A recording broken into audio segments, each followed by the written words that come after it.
은혜의 방편이라고 말했습니다. 은혜의 방편. 한 심리학자가 특별한 시험을 일으켰습니다. 박사들은 시험하고 연구하는 사람들이니까요. 이 심리학자가 특이한 실험을 했는데 어느 한 동네 구역을 택해가지고 집집마다 매일 $100씩을 갖다 놓았답니다. 그리고는 그대로 관찰하기 시작했대요. $100 지금으로 말하면 한 14만 원 정도 됩니다. 시험 첫날은 사람들이 깜짝 놀래가지고 미친 사람이 아닌가 의아하면서 사람들 슬그머니 그 돈을 집어가더랍니다. 이틀이 지나고 사흘째가 지나자 $100씩 집 앞에 놓고 가는 사람 이야기로 동네가 막 떠들썩하기 시작했대요. 우리 집에도 $100 두고 갔어. 우리 집에도 $100 두고 갔어. 홍길동도 아닌데 그런 일들이 있었네요. 그리고 한 일주가 지나고 2주쯤 되자 현관 앞에 나와서 돈을 사람들이 이렇게 기다리고 있더라는 거예요. 그리고는 3주차가 되니까 사람들이 $100를 그냥 받는데 그 조금도 이상하게 여기지 않더래요. 그리고는 한 달, 넷째 주가 되니까 사람들은 그 $100를 아주 당연히 자기 돈인 것처럼 그렇게 생각하고 집어가더랍니다. 그리고는 시험 기간이 한 달이었는데 그 실험이 다 끝난 한 달쯤에 그 $100 놓던 사람은 그냥 돈을 놓지 않고 집 앞을 지나갔습니다. 그랬더니 사람들이 몹시 불쾌해가지고 하는 말이 뭐냐면, 왜 오늘 돈 안 주고 그냥 갑니까? 막 따지고 들더라는 거예요. 왜 이런 문제가 생겼는가? 사람들은 이의 없이 베풀었던 은혜를 당연한 것으로 생각하게 되었고, 고마워하기는커녕 오히려 주지 않는 것을 서운해하고 불쾌해하더라는 거예요. 우리가 은혜란 찬양 부르잖아요, 그죠? 당연한 것 아니라오. 우리 십자가 은혜가 당연하다고 생각하는데 사실 당연한 것 아닌데 너무 당연한 것처럼 여기기 때문에 그 십자가 은혜가 다 너무 쉽게 생각해버리고 함부로 하더라는 거예요. 우리가 받은 구원은요, 당연한 거지만 사실은 당연한 것이 아니었던 것을 우리는 기억해야 되는 거죠. 여러분, 그 마을 사람들의 모습에서 하나님 그 크신 은혜를 받으면서도 때로는 조금도 하나님의 거룩한 은혜, 구원받은 것에 대해서 감사하지 못하는 것이 우리들의 마음이 아닌가 이렇게 생각해 볼 수도 있는 것 같습니다. 여러분, 오늘 저는 제목을 은혜의 방편이라고 말씀의 제목을 잡아봤는데, 은혜의 방편이란 말이 뭐냐면 쉽게 말해서 우리에게 하나님께서 은혜를 주시는 통로라는 거예요. 사람들이 $100를 자연스럽게 집어넣듯이 하나님께서 우리에게 주신 구원에 놀라운 은혜, 그걸 갖다 은혜의 통로라고 우리가 흔히 그렇게 말합니다. 그래서 우리가 마치 물을 마실 때 컵을 사용하고 전기를 사용할 때 전선을 통해서 들어오는 그 전기를 우리가 쓰는 것처럼 하나님께서 구원의 은혜와 성령께서 주시는 놀라운 은혜를 갖다가 우리는 어떻게 받아 누리는가, 그 방법을 말하는 거예요. 거기에 이제 흔히 세 가지를 말합니다. 첫째는요, 이 하이델베르그 소요리 문답을 가만히 읽다 보면 첫째는 하나님의 말씀이고요, 두 번째는 기도고요, 세 번째 성례예요. 하나님의 말씀은 은혜가 우리의 귀에 들려오고 마음에 심어질 통로는 결국은 말씀으로 우리에게 다가오는 거예요. 말씀으로. 할렐루야. 그래서 우리가 성경을 더 잘 알아야 되고 성경을 더 많이 알아야 되고 성경을 주야로 묵상하라고까지 했던 이유가 거기에 있었어요. 왜? 은혜는 말씀을 통해서 들어오기 때문에. 그러니까 여러분, 시험 당해서 버벅거리고 우리가 때로는 넘어질 때가 언제입니까? 하나님의 은혜 말씀 우리가 넘쳐나지 않을 때거든요. 비슷하게 여기는, 그러니까 악한 마귀 사단이 하와에게 비슷하게 던지니까 하와가 비슷하게 받아들였다가 시험에 걸려서 넘어진 것처럼 우리는 하나님의 말씀을 그렇게 받는 거죠. 그래서 말씀은 우리 영혼의 밥상과도 같은데 그 밥상에 밥을 받아서 먹어야 힘이 생기는데 그렇지 않다는 거죠. 그리고는 하나님께 은혜를 누리는 기도란 통로, 그리고 세 번째 성례. 성례는 뭡니까? 두 가지의 성례도 뭘로 나눠지냐면 성찬과 세례로 나눠지고요. 성찬과 세례, 이 두 개를 갖다가 성례라고 말합니다. 그래서 우리는 이 세 가지 은혜의 방편을 우리가 늘 말하죠. 그래서 하이델베르그 소요리 문답 88문에 이렇게 질문했어요. 그리스도께서 우리에게 구원의 유익을 전하시려고 나타내시는 보통 방법은 무엇인가? 그러니까 다른 말로 하면 보편적 은혜는 무엇이게, 이 말이거든요. 그래서 답은 이렇게 정리되었습니다. 그리스도께서 우리에게 구원의 유익을 전하시려고 나타내시는 보통 방법은 그의 규례, 다시 말해 규칙들인데 특별히 말씀과 기도와 성례다. 그리고 이것이 택하신 자에게 효력이 되어 구원을 얻게 한다라는 거예요. 그러니까 은혜는 곧 구원받은 자의 그 상징이거든요. 그래서 하나님 택하신 사람들에게 구원의 은혜를 전달하는 그 놀라운 은혜를 갖다가 우리가 함부로 여기고 너무 쉽게 여기는 경향들이 있다는 거죠. 그러니까 가끔은 우리가 말씀해야 됩니다, 기도해야 됩니다, 성찬에 거룩한 은혜가 우리한테 임합니다, 성찬에 참여해야 됩니다 하면 너무 쉽게 여기는 그런 경향들이 없잖아요. 있죠. 또 성찬 시간 뭐 특별하게 막 뭐가 임해야 되는 것처럼 그 여기는 경우들도 없잖아요. 근데 그러지 않더라는 거예요. 그래서 사랑하는 성도 여러분, 하나님 주시는 신령 은혜를 우리가 날마다 경험할 수 있게 되기 원합니다. 그래서 사도행전에 수많은 사람들이 하나님 은혜 안에서 세례를 받고 나니까 신도의 수가 3,000이나 더했다는 거예요. 세례를 받으니까. 그러니까 우리가 때로는 막 이렇게 하나님 은혜 가운데서 도장을 콱콱콱 찍듯이 세례를 베풀기도 하는데 사실 그 세례 속에 깊은 은혜가 있는 거예요. 그게 뭐 인위적으로 받든 자의적으로 받든 아니면 병사의 세례를 받든 이 세례를 받았다는 것 자체가 놀라운 은혜가 있는 거죠. 그래서 지난 7월에 천국 가신 우리 외삼촌 같은 경우도 그렇게 우리 교회 이름으로 제가 가서 병사 세례를 베풀었잖아요. 한 3년 됐는데 병사 세례를 드린 제가. 그런데 노인 요양원에 가가지고 외삼촌이 그렇게 찬송을 막 줄줄 부르시더래요. 아니 그분은 병사 세례 받고 교회를 단 한 번도 가신 적이 없었거든요. 그런데 어떻게 그 은혜가 그 입술로 고백될 수 있었냐? 우리 외삼촌이 살던 동네에 교회가 있었거든요. 초곡교회라고. 그러니까 어린 날에 우리 엄마도 그렇고 우리 외삼촌도 그렇고 그 교회를 다녔던 은혜의 경험들이 있었던 것이죠. 그래서 대부분의 외갓집 식구들이 다 신앙생활을 하게 된 그런 배경들이 있었던 것이죠. 사랑하는 성도 여러분, 그래서 우리는 하나님 은혜가 전적으로 우리의 노력이 아니라 하나님께 주신 선물이라는 것을 늘 우리 마음에 담아야 됩니다. 그래서 야고보는 이렇게 표현했어요. 모든 좋은 은사와 온전한 선물이 다 위로부터 빛들의 자녀들에게 임하나니, 빛들의 자녀들에게 아버지께로부터 임한다고 그렇게 말씀했어요. 야고보서 9장 1장 17절 보면요. 그래서 은혜는 인간의 손, 오늘 우리의 손으로 지을 수 있는 것이 아니라 하나님이 쥐어주는 것이죠. 그런데 뭘 쥐어주셨습니까? 첫째는 이 말씀을 쥐어주신 거예요. 말씀. 그러니까 성경 말씀을 보고 싶어진다, 성경 말씀을 연구하고 싶어진다, 이거는 아주 놀라운 축복이에요. 할렐루야. 할렐루야. 그죠? 놀라운. 그러니까 우리는 성경 말씀을 읽자, 성경 말씀 대하자 해도 그렇게 별로 의미 없이 받아들이는데, 감사해요. 우리 김 기사님이 성경 말씀을 충만해가지고 잘 알아주셨어. 뭐 또 10월에 우리 교회까지 오실지 어떨지 모르겠지만 박헌수 목사님 말씀을 그렇게 많이 암송하잖아요. 그게 다 은혜였다는 거죠. 그래서 하나님 은혜는 결국은 하나님께서 우리에게 주시는 것들이죠.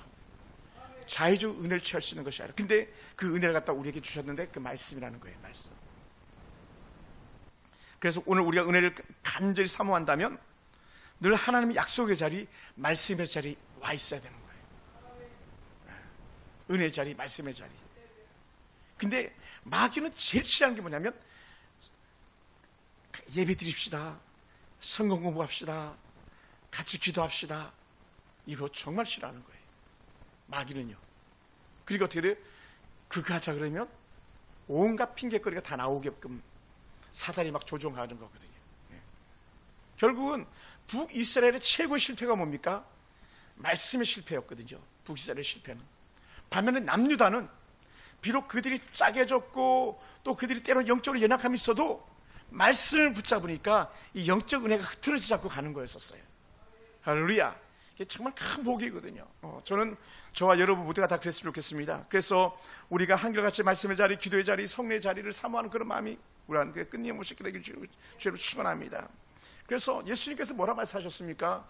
여러분, 부활 승천하시는 예수님께서 내가 너에게 분반 모든 것을 가르쳐 지키게 하라. 다른 말로 하면 이거예요. 야, 말씀을 가르쳐서 지키게 하라. 마태복음 28장 20절에 너무 익숙한 말씀이잖아요. 우리가 말씀을 가르쳐 지키게 하는 것.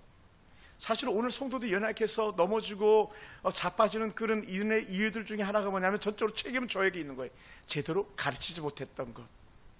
또 그들의 책임이 뭡니까? 제대로 배우려고 나서지 않았던 것.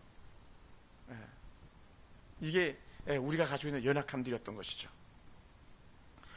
오죽했으면 사도 바울은 로마서 10장 17절에서 이렇게 표현해 주었어요. 말씀에 대해서 말씀하셨는데, 믿음은 들음에서 나며, 결국 믿음은 들음에서 나며, 들음은 그리스도의 말씀으로 말미암느니라 그러잖아요. 말씀으로 말미암느니라. 사실 이거 기초 성경 공부할 때 다 나오는 내용들이었거든요. 하나님께서 주시는 은혜의 말씀을 들으니까 믿음이 생겨나지, 듣지 않은데 우리가 어찌 알려 했던 것처럼 듣지 않으면 알 수가 없죠. 배우지 않으면 깨우칠 수가 없는 거죠. 그래서 우리에게 말씀이 들어오면 들어올수록 우리 영혼이 더욱더 맑아지고 새로워지는 거예요. 할렐루야. 할렐루야. 새로워지는 거예요. 근데 우리는 그냥 사실은 설교도 지난번에 제가 한번 한국 목사님, 한욱 목사님구나. 한욱 목사 예언을 들어서 얘기했지만 맨날 그 말씀이 그 말씀 같고 그 사람이 그 사람 같고 그 교회가 그 교회 같고, 이게 뭐냐면 영적 은혜 사모하면서 우리가 부족함을 드러내는 그런 예화였던 거죠. 우리는 매일마다 새롭게 밥상을 받아들이는 사람처럼 말씀을 받아들여야 되거든요, 우리가. 그래서 우리가 성경 공부할 때 신학교에서 이렇게 고백했던 적들도 있어요. 성경 낯설게 보기. 이게 뭐냐면 오늘 처음 보는 것처럼 성경을 보기. 그래야 새로운 것들, 새로운 말씀들을 보여준다고까지 얘기했어요. 오늘 우리가 아는 것처럼 이 로마서 10장 10절은 그냥 금방 알아듣잖아요. 믿음은 들음에서 나며 들음은 그리스도의 말씀으로 말미암느니라. 금방 알아듣잖아요. 근데 우리는 또다시 꿰뚫어 보다 보면 새롭게 보여지는 그런 신선미가 있더라는 것이죠. 그래서 우리는 완전히 영혼이 새롭게 된 은혜가 있길 주님을 축원합니다. 우리 성경 말씀 한번 찾아볼까요? 시편 19편입니다. 시편 19편. 아주 이것도 익숙한 말씀이에요. 특별한 말씀은 아니고 아주 우리에게 익숙한 말씀인데, 시편 19편. 제 성경 이미 체크해 놨는데, 자 7절입니다. 찾으셨으면 아멘. 우리 7절과 8절 두 절을 같이 한번 읽겠습니다. 다 같이 시작. 여호와의 율법은 완전하여 영혼을 소성시키며 여호와의 증거는 확실하여 우둔한 자를 지혜롭게 하며 여호와의 교훈은 정직하여 마음을 기쁘게 하고 여호와의 계명은 순결하여 눈을 밝게 하시도다. 할렐루야. 그러니까 우리가 하나님의 말씀, 율법은 결국 말씀이잖아요. 여호와의 말씀은 완전하여 영혼을 소성시키며 충만하게 하는 그런 은혜를 말씀하는 거죠. 충만함을. 여호와의 증거는 확실하여 우둔한 자를 지혜롭게 하며. 우둔한 자가 뭡니까? 미라는 다섯 처녀처럼 그런 사람들을 말하는 거죠. 분별력이 없는, 무엇이 참인지 무엇이 거짓인지를 모르는 그런 어리석은 자가 되고 말죠. 우리가 정말 하나님 앞에서 어떻게 말씀을 더 깨달아야 될지를 우리가 보는 거죠. 여호와의 교훈은 정직하여 마음을 기쁘게 하고. 그러니까 사실 우리가 마음을 기쁘게 한다는 것 자체가, 제가 이제 다음 주 주일 설교 제목을 나름대로 오늘도 계속 묵상하면서 그렇게 잡아놨는데, 우리가 하나님 놀라운 은혜가 더하면 어떤 상황과 형편 속에서 기뻐할 수 있는 마음이 늘 있다 그랬잖아요. 그래서 제가 예로 말씀드렸어요. 바울은 감옥에서도 기뻐하라 그랬는데 우리가 기뻐하지 못할 일이 뭐가 있겠냐는 거예요.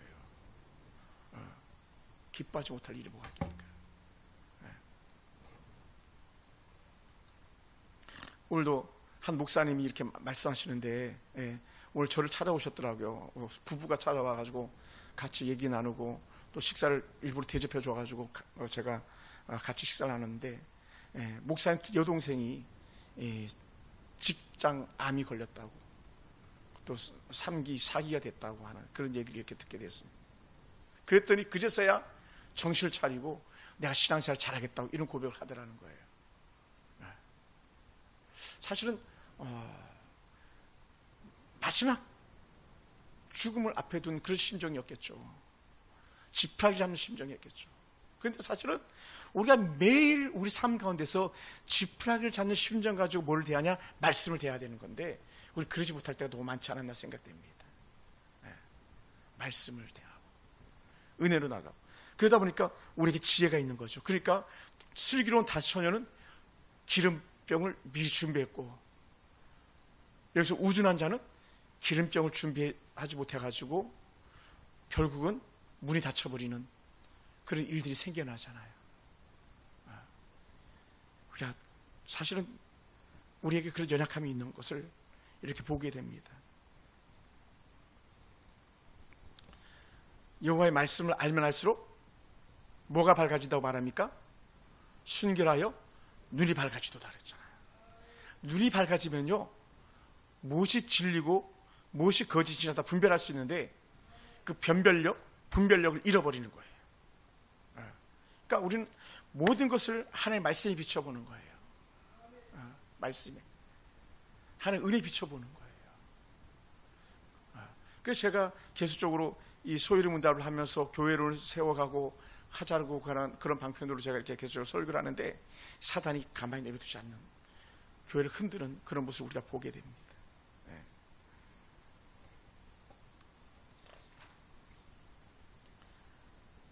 청년 때 받았던 말씀이었는데요.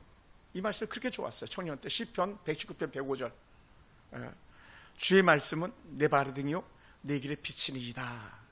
그러니까 청년 때 이제 엽서가 있었는데 거기에 초롱불 들고 가는 그런 엽서가 있었어요. 신앙 엽서인데 그래서 제가 그걸 사가지고 청년 때 벽에다 붙여놓게 됐었죠.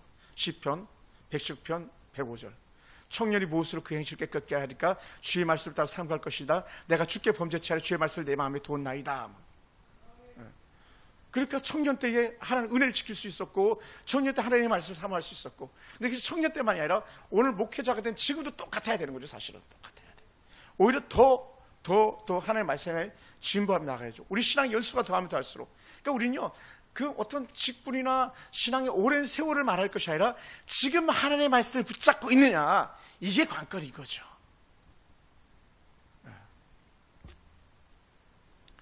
우리 존 칼빈은 이렇게 말씀했어요. 하나님의 말씀은 교회의 어머니이며 우리 신앙의 젖줄이다라고. 칼빈이 말씀을 잡았거든요. 종교 개혁자들은요 말씀을 잡았어요. 로맨 캐톨릭은 전통을 잡았고 어찌 보면 전통을 잡았고 그러니까 말씀을 보다 보니까 오직 의인은 그 믿음으로 말미암아 살리라고 했던 그 로마서의 비밀을 갖다가 알게 되고 거짓이었구나 가짜였구나 변별력을 가져서 위대한 종교개혁까지도 이뤄낸 것이죠. 그래서 오늘 우리는 하나님의 은혜 말씀에서 조금 더 벗어나지 않게 되길 주님을 축원합니다. 더 나아가 우리가 매일매일 행하는 기도의 중요성은요 더 이상 말할 것도 없죠. 그러다 보니까 세례를 받으니까 찾아오는 은혜가 크니까 대화가 커지는 거죠. 대화가 점점 대화가 커지는 그게 결국 기도였던 거예요. 그래서 오늘 우리가 읽었던 사도행전 2장 42절 말씀 그들의 사도들의 가르침을 받아 서로 교제하며 사도들의 말씀을 들었어요. 오늘 목사님 말씀을 들어야지. 엉뚱한 데서 말씀. 여러분 가끔은요 별식을 먹을 필요도 있을지 몰라요. 근데 별식이요 주식이 될 수는 없는 거예요. 가끔 만나는 사람이 정말 주의 천군 천사처럼 보일 수 있어요. 그런데 그 사람이요 그렇지 않은 거예요. 객은요 절대로 주인이 될 수 없다고 말해요.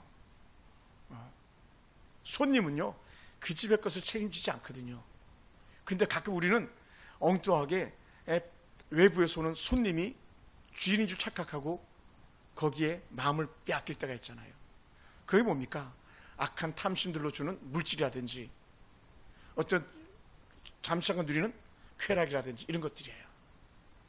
그걸 멀리해야 되는데 그래서 말씀을 제대로 가르침을 받고 교제, 코이노니아는 절대적인 거죠. 성도들의 교제. 그래서 떡을 떼며 오로지 기도하기를 힘쓰이라. 그래서 같이 밥을 먹는다고 제가 수도 없이 얘기했어요. 수도 없이 같이 밥을 먹어야 된다. 같이 말해야 된다. 힘들면 말하라. 그러니까 정말 행복한 가정은요, 같이 밥상머리에 앉는 가정이죠. 근데 오늘날 이 사회가 왜 이렇게 혼탁해지고 어려워졌습니까? 사실 밥상머리가 거의 없어지다시피 하지 않았나 생각됩니다. 네 식구면 네 식구가, 5식구면 5식구가 밥을 먹는, 옛날 대가족 사회에서는 뭐 10식구, 20식구에도 다 같이 밥상에 같이 앉았잖아요. 그래서 초대교회가 같이 밥 먹다 보니까, 같이 은혜 나누다 보니까 헤어지기 싫었던 거예요. 같이 살고 싶었던 거죠. 그래서 공동체 생활이 시작된 거예요. 할렐루야. 공동체 생활. 기도원은요, 왜 생겨난지 아세요? 기도원은 하나님 은혜가 세속에서 타락하다 보니까 산속으로 들어가서 은둔자 생활을 하다 보니까 기도원 운동이 시작됐던 거예요. 좋은 출발점은 아니었었어요. 항상 하나님은 주의 먼저 교회를 중심으로 일하시는 분이지, 그 외에는 아니에요. 그래서 이들이 서로 교제하며 떡을 떼며 오로지 기도하기를 힘쓰니라. 같이 기도하기를 힘썼다는 거죠. 그러니까 기도 좀 말씀해 주세요 하면요, 없어요. 그런 것은 좋은 영적 커뮤니티가 형성되지 않은 거죠. 여보, 당신 기도 제목이 뭐야? 집사님 기도 제목이 뭐예요? 하면 말할 수 있어야 되는 거죠. 함께 교제하면서. 왜냐하면 기도가 곧 하나님의 뜻을 구하는 그런 표현이기 때문에 그렇습니다. 예수님께서도 얼마나 힘드셨겠습니까? 사람이신 예수님도요, 오늘 저나 여러분이 힘들어하는 만큼 보다도 훨씬 더 힘들으셨을 거예요. 근데도 불구하고 예수님께서 그 길을 묵묵히 가실 수 있었던 이유는 단 한 가지예요. 뭡니까? 기도하셨기 때문에 가능했다는 거예요. 그러니까 기도가 깊어지면 깊어질수록 뭐가 찾아옵니까? 더 큰 시험이 찾아오긴 하더라고요. 기도하지 않으면요, 시험거리도 없는 거예요. 하나님 앞에 살려고 하니까, 하나님의 뜻을 정하고 가려고 하니까 온갖 사단이 획책하고 방해해가지고 기도하지 못하게 하고 모이지 못하게 만들고 교회를 깨는 거죠. 제가 얼마나 우리가 외쳤습니까? 70, 120, 300 중요한 역할을 해야 될 사람들이 피비 나자빠지는 걸 볼 때에 가슴 아픈 거죠. 예수님께서 뭐라고 기도하셨냐면, 우리가 익숙한 본문입니다. 겟세마네 동산 기도, 마태복음 26장 39절. 내 아버지여, 만일 할만하시거든 이 잔을 내게서 지나가게 하옵소서. 그러나 나의 원대로 마옵시고 아버지의 원대로 하옵소서. 아버지 원대로. 그러니까 하나님이신 예수님도 내 뜻이 아니라 아버지 뜻대로 되기를 원합니다 했는데, 하물며 가장 하찮은 우리에게 얼마나 많은 시험거리가 있고, 얼마나 많은 유혹거리가 있고, 얼마나 많은 사단이 우리를 갖다가 하나님 뜻대로 살려고 할 때 흔들겠습니까? 변벽을 잃어버리면, 기도하지 않으면, 하나님의 뜻을 구하지 않으면 우리 나가 떨어질 수밖에 없는 거예요. 그러면 어떻게 돼요? 우리는 아무런 소망 없는 자처럼 그렇게 살아갈 수밖에 없는 거죠. 그러면 그다음부터는 사단이 건드리지도 않죠. 내 아버지여, 만일 할만하시거든 이 잔을 내게서 지나가게 하옵소서. 그러나 나의 원대로 마옵시고 아버지 원대로 하옵소서. 할렐루야. 그래서 사도 바울이 쉬지 말고 기도하라, 그렇게 강조했던 거죠. 기도 없는 성도라면요, 뭐라고요? 숨 쉬지 않는 거죠. 그러니까 5분도 기도하지 못하고 자리에서 일어나는 우리들의 연약함들이 있었지 않겠습니까? 그것은요, 사실은 우리의 연약함을 단적으로 보여주는 거죠. 그래서 계속 기도하라. 여러분, 그렇다고 기도한다고 시험거리가 없다는 건 아니에요. 기도에도 시험거리가 산처럼 쌓이죠. 근데 중요한 게 뭡니까? 그것을 이겨내는 영적인 에너지가 거기서 나오는 거예요. 어떤 에너지입니까? 예수님께서 다 아시면서도, 무엇을? 십자가에 달려주는 그 처참함을 아시면서도 그 앞으로 성큼 나아가시는 그런 예수님이셨잖아요. 할렐루야. 여러분, 지금 우리 십자가 진 거 아니잖아요. 우리 지금 망한 거 아니잖아요. 지금 중동 지역은요, 제 친구 선교사도 둘 다 나왔습니다만은, 사우디아라비아에서도 그렇고 이집트에서도 그렇고 선교사 다 나왔어요. 거기 다 죽여버리니까. 지금 전쟁 중인 우크라이나에 우리 김지수 선교사님 가 계신 곳에는요, 처음에 이창배라는 선교사님이 우크라이나에 가가지고 교회를 개척했는데 지하에다 했대. 비싸니까. 그럴 수도 있잖아요. 근데 그 당시에 러시아 종교인들이 어떻게 하나님의 성전이 지하에 있냐고 막 자고 나면 교회에다가 똥을 갖다 퍼붓고 때로는 막 불을 지르고 이렇게 했다는 거예요. 교회가 아니라고. 그런데 그걸 잘 이겨내고 견뎌내서 지금은 그 지역에 영향력이 있는 그런 교회가 되어져 가고 있습니다만은, 그러니까 그 길 가는 거예요. 꾸준히 그 길 가는 거예요. 할렐루야. 한번 따라해 볼까요? 우리가 힘들어도 기도하면서 이겨냅시다. 할렐루야. 그러니까 십자가 안 졌잖아요. 십자가 안 졌는데 또 십자가 지는 고통이 우리가 한테 찾아올지도 몰라요. 근데도 불구하고 우리는 이겨내는 거죠. 저는 오늘 이 설교를 준비하면서 제 지인 목사님이 이렇게 생각났어요. 딸 미국 유학하러 갔는데 4일째 되는 날 오리엔테이션 가다가 교통사고로 시애틀에서 그냥 완전히 뭐 식물인간 돼가지고 모든 장기 다 기부하고 천국 간 딸을 둔 목사님. 딸이 셋이어서 그 중에 제일 큰 딸, 맏딸은 뭐 최고잖아요. 그 딸을 보냈는데 하나님께서 놀라운 은혜를 주셨던 게 뭐냐면, 그 딸의 죽음 때문에 이 사모님이 헤어나지 못했는데 공부를 하신 거예요.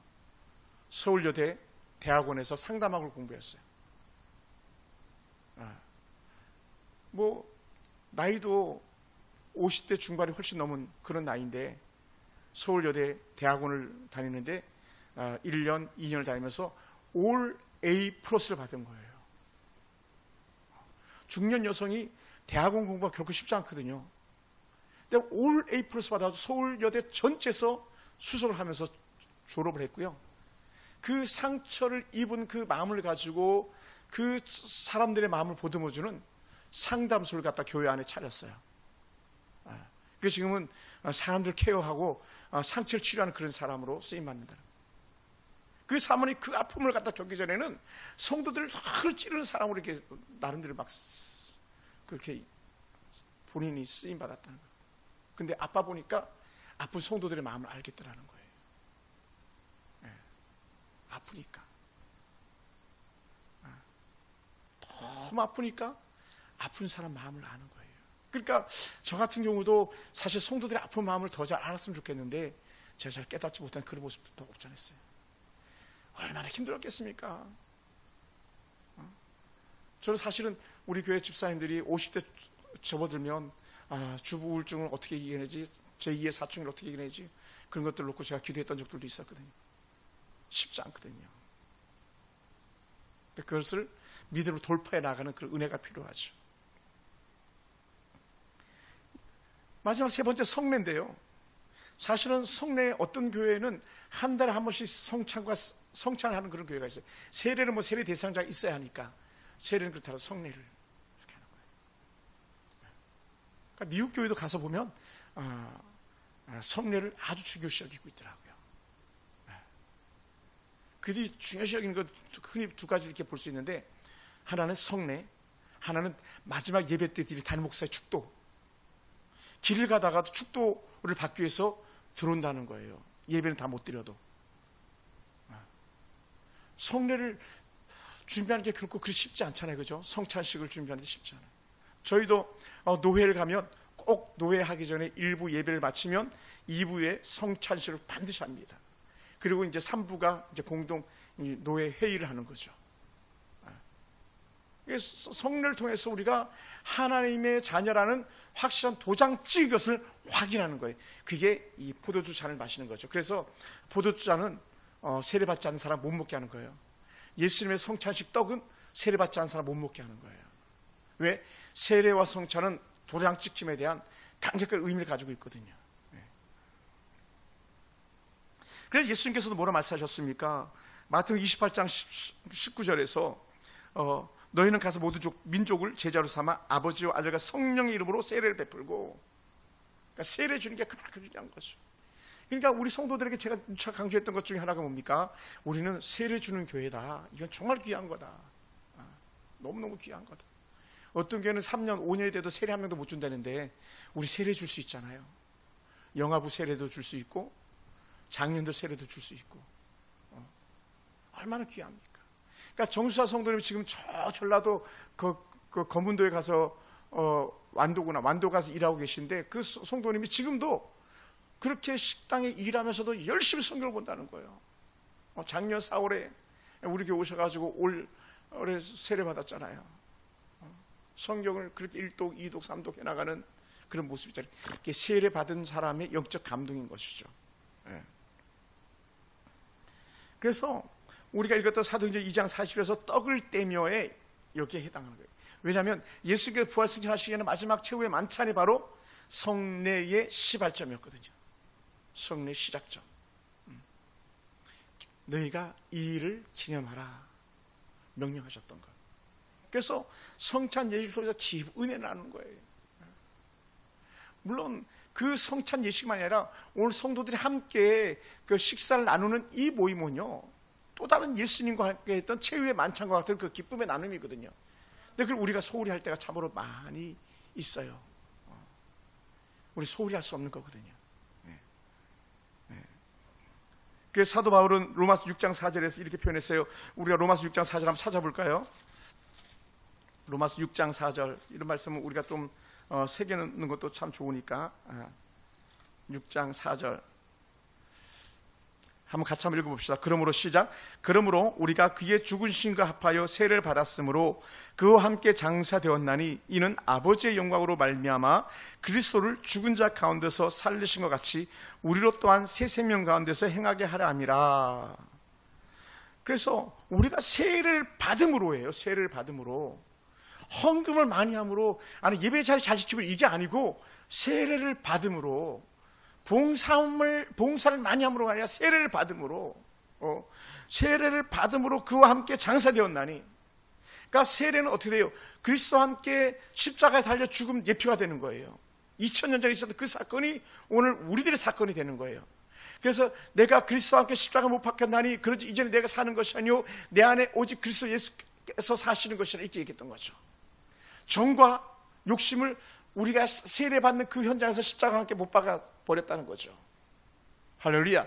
그래서 이전 것은 지나갔으니 보라 새 것이 되었도다 할 때에 어떤 사람에게 하는 말입니까? 세례받은 그리스도인들에게 따르는 말씀이고, 예수 믿는 이들에게 따르는 말씀이시죠. 그래서 그 죽으신 합하여 세례를 받음으로 우리가 주와 함께 장사되었고, 장사된 걸로 끝난 게 아니잖아요. 주와 함께 다시 부활에 참여한 자가 되었느니라, 이렇게 하는 거예요. 죽은 것도 같이 죽었고 살아나는 것도 같이 살아나는 거예요. 할렐루야.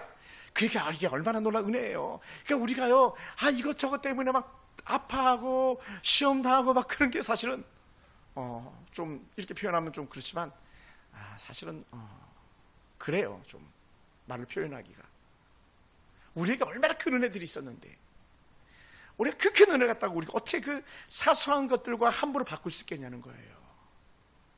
하나님의 은혜가 얼마나 큰데 그 악한 사단이 꼬이는 보함직도 하고 먹음직도 하고 거기에 넘어가겠냐는 거예요.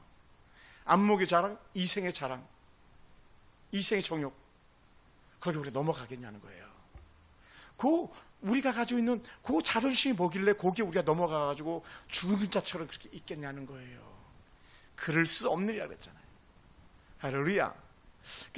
이 생각하면요, 여러분 묵상해 보세요. 얼마나 놀라운 은혜가. 여러분들 그거 아세요?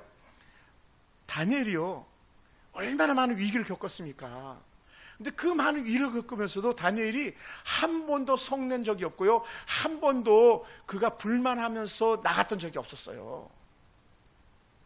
하루 3번 기도했다고 사자굴에 던져낼 때에 왕에게 대항했습니까? 신하들에게 대항했습니까? 안 그랬잖아요. 안 그랬어요. 왜 그랬는가? 그에게는 하나님의 놀라운 은혜가 있었기 때문에 그런 것이죠. 은혜의 방편은 그에게 있는 거죠.